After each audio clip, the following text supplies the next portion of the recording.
السلام عليكم ورحمة الله وبركاته. اللهم صل وسلم وبارك على الحبيب المصطفى محمد. معكم قناة أفكار ميرو.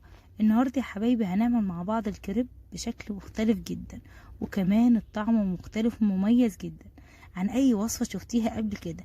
النهاردة هنعمل الكريب من أول العيش بتاعه لغاية التجهيزات والشكل القمر اللي انتوا شايفينه. التسوية هتكون في الفرن بطريقة سهلة وبسيطة، وهنعمل العيش بتاع الكريب بطريقة مبسطة جدا وفي الخلاط. شايفين الجمال؟ حاجة كده في منتهى الجمال، وكمان موفرة جدا وبسيطة وسريعة ومش هتاخد معاك ولا وقت ولا مجهود. يلا بينا نسمي الله ونشوف مكوناتنا ايه. اول حاجة كده يا حبايبي معايا صدر فرخة كبير ما شاء الله زي ما انتوا شايفين، مقطعاه مكعبات بالشكل اللي انتوا شايفينه ده. يلا بينا نجهز الخطوات بتاعتنا الأساسية وبعد كده نبدأ نشتغل. صدر الفرخة هنا هنتبله مع بعض بتتبيلة الشاورما. الشاورما النهاردة هنعملها بطريقة مبسطة جدا. معايا معلقة من الثوم البودرة، معلقة صغيرة من الثوم البودرة، معلقة صغيرة من البصل البودرة، وكمان معايا معلقة من البابريكا، ونص معلقة من الفلفل الأسود، ونص معلقة من الشطة، ونص معلقة من الملح. مكوناتنا سهلة وبسيطة ومتوفرة في كل بيت. مش هكتر الشطة، انا بس حطيت اقل كمان من نص معلقة بس عشان متبقاش حامية على الاولاد. كل المكونات والتوابل دي حطيناها مع بعض، هقلب كويس. بس هنا هنحط خطوة مهمة وهتفرق جدا في الطعم. احط معلقتين من الزبادي البلدي، هيفرقوا جدا في طعم الشاورما وكمان هيدوها طعم مختلف. هقلب كده كل المكونات مع بعضها كويس. وهنا بقى الخطوة دي ان انا احطها في التلاجة تقعد ساعة، او الافضل ان تبيت من بالليل. هتكون طعمها مميز جدا وتشرب كمان التتبيلة اللي احنا حاطينها جواها. هنا بقى احطها في التلاجة لغاية لما نجهز العيش بتاع الشاورما. جبت الخلاط معايا كده، وخطواتنا سهلة وبسيطة ومتواجدة في كل بيت. معايا بيضتين بدرجة حرارة الغرفة، وكمان معايا 3 معالق زيت كبار، ومعايا كوباية ونص من اللبن او الحليب. ينفع كمان تستخدموا مية، بس كل ما تكون المكونات بتاعتها كاملة كده ومتكاملة بتكون صحية جدا للأولاد ومفيدة. وقد اللبن هنحط بالظبط كوباية ونص من الدقيق. قد المعيار السائل اللي انت تحطيه سواء مية او لبن تحطي دقيق. حطينا كوبايتين مية تحط كوبايتين دقيق. ومعايا نص معلقة كده مليانة من السكر، وكمان نص معلقة من الملح. الملح والسكر بيعادلوا جدا الطعم ويخلي الحاجة طعمها مظبوط. هضربهم كويس جدا في الخلاط لغاية لما كل المكونات تتجانس مع بعضها. معايا الفنجان بتاع القهوة ده، هو ده الصراحة اللي بيظبط لي معدل الكريب. مش بيخليها سميكة وفي نفس الوقت مش بيخليها رفيعة وناشفة معايا.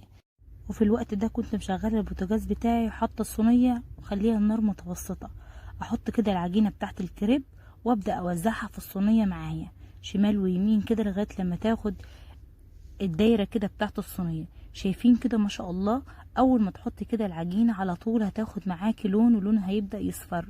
اللون لما يبدا اللون الاصفر ده والحوافي او الاطراف تبدا تنشف كده وترفع حوالين داير، تعرفي ان خلاص الكريب من تحت استوى. لو لسه ما رفعتش معاكي تعرفي ان لسه، وما تبدايش تحركيها من مكانها خالص غير لما تبدا الاطراف ترفع بالشكل اللي انتوا شايفينه كده وتبدا تعمل فقاعات في النص. شايفين؟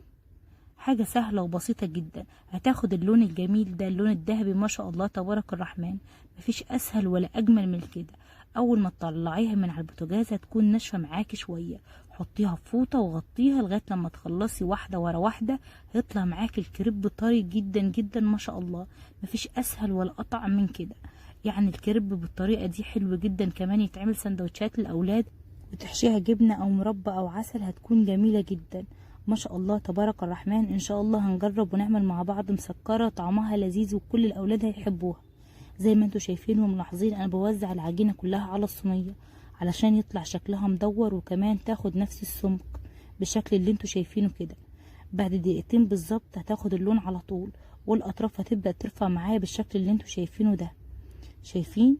حاجة في منتهى الجمال وسهلة جدا وبسيطة وسريعة وما تاخدش ولا وقت معاكي ولا مجهود. اهم حاجة تطلعي واحدة ورا واحدة تحطيها في فوطة عشان تكون طرية معاكي وتكون سهلة في التشكيل. هخلص كل الكمية بنفس الشكل اللي انتوا شايفينه ده. طريقتنا سهلة وبسيطة ومبسطة، ما خدتش ولا وقت ولا مجهود خالص. طعم الكريب مميز وكمان طري، وكمان الطريقة اللي في الخلاط دي ما خدتش معايا اي وقت خالص. شايفين الجمال؟ خلصت كل الكمية بالشكل اللي انتوا شايفينه كده. ما شاء الله تبارك الرحمن، ما فيش اسهل ولا اجمل من كده. شايفين طرية ازاي ومش بتتقطع ولا تتفرول معايا ابدا. شايفين اللون؟ ما شاء الله تبارك الرحمن، ممتاز جدا، طري وطعمه جميل جدا. جربوا الطريقة دي مش هتبطلوها من الكريب، لذيذ جدا. ممكن تعملي الكريب كعيش يعني وتاكلي بيه حاجات، هيكون معاكي برضو لذيذ وطعمه مميز. خلاص بقى هنحط الكريب بتاعنا كده على جنب، ونبدأ نشتغل في باقي الوصفة بتاعتنا اللي هي الشاورما. يعني مفيش ولا اسهل ولا اجمل ولا اطعم من الكريب ده، سهل جدا وبسيط، وكمان شكله مميز وطعمه مميز جدا. هنا يا حبايبي هنبدأ في تجهيزات الكريب. معايا هنا حبة فلفل الوان، فلفل احمر واصفر واخضر، هبدأ اقطعهم بالشكل ده.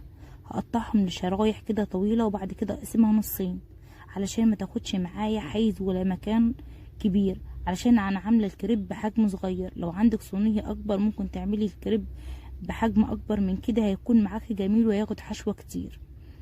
هنا قطعت الفلفل الاحمر والاصفر والاخضر، هقطعهم بالشكل ده، وبعد كده اقسمهم نصين علشان ما تكونش الشرايح طويله.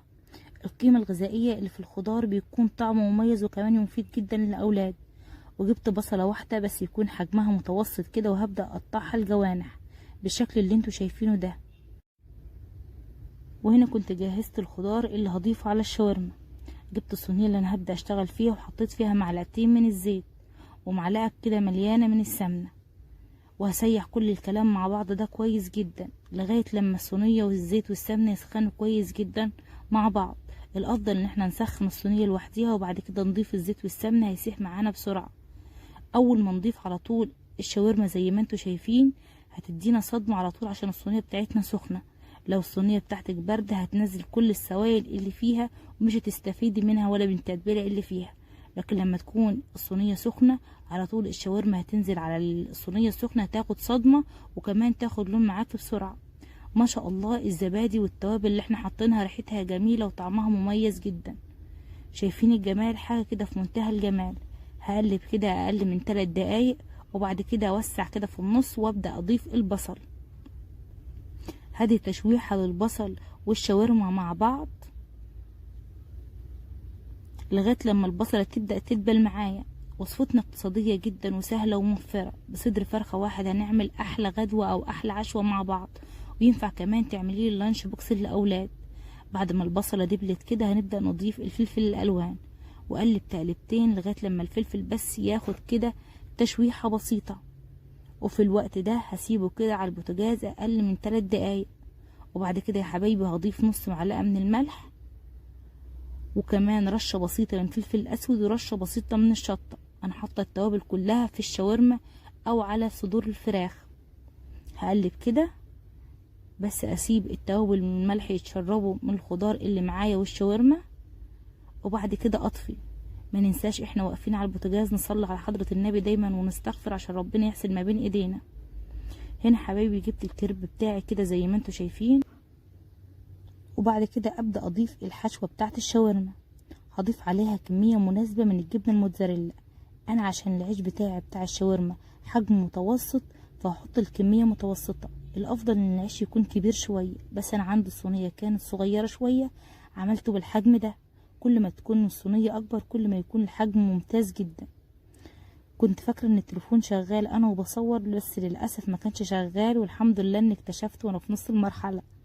زي ما انتوا شايفين كده حبايبي بحط كده الحشوه بتاعت الشاورما، وبعد كده احط عليها الجبنه. انا معايا ميكس جبن كده، جبنه موتزاريلا على جبنه شيدر، وهبدا الفه بالشكل ده. يعني مفيش ولا اسهل ولا اطعم من كده. هقفل في الاول الاجناب وبعد كده الفها زي محشي ورق العنب. طريقتنا سهله وبسيطه ومش هتاخد معاك ولا وقت ولا مجهود، كمان طعمها مميز جدا. هخلص كل الكميه بنفس الشكل اللي انتوا شايفينه، ومعايا كده ميكس من الجبن، جبنه شيدر على جبنه موتزاريلا. هبدا كده احطهم على الوش، احطهم في الفرن على درجه حراره 200. هياخد 10 دقايق بس الجبنه تسيح وتاخد لون كده، هيطلع مفيش اجمل ولا احلى من كده. الجبنة هتديها طعم مميز وكمان ريحة جميلة جدا. ما شاء الله ميكس الجبن ده بيكون حلو جدا في المخبوزات وكمان في الشاورما. هنا بعد ما طلعت من الفرن شايفين الجمال، ريحة في منتهى الجمال، مفيش ولا احلى ولا اجمل ولا اطعم من كده. سهلة وبسيطة وسريعة واقتصادية وموفرة. طعم العيش ممتاز جدا، وكمان طعم الحشوة اللي احنا عملناها والتتبيلة بتاعت الشاورما خطيرة وجميلة جدا. شايفين الجمال، حاجة كده في منتهى الجمال. اول ما حطيناها في الفرن طبعا طلعت مقرمشة شوية من فوق وكمان طرية وجوس من جوه. يا سيدي على الجمال وعلى الريحة. الريحة هنا حاجة في منتهى الجمال ما تتوصفش. شايفين الجمال، تحفة جدا، سهلة وسريعة، اقتصادية، موفرة، ما خدتش معانا ولا وقت ولا مجهود. يعني مفيش اجمل ولا اسهل من كده. يا رب الوصفة بتاعتي النهاردة تكون عجبتكم، وتكون الفكرة عجبتكم النهاردة، وتكون استفدت مني اي حاجة. جربوا الشاورما بالطريقة دي وبطريقة العجن دي كله في الخلاط، والتتبيلة الممتازة وطريقة التحضير هتعجبكم جدا. طريقتنا سهلة وبسيطة وكمان اقتصادية. يا رب الفيديو بتاعي يكون عجبكم وتكون الفكرة عجبتكم. هنا اقدر اقول لكم في اخر الكلام صلوا على حضرة النبي العدنان. سلام.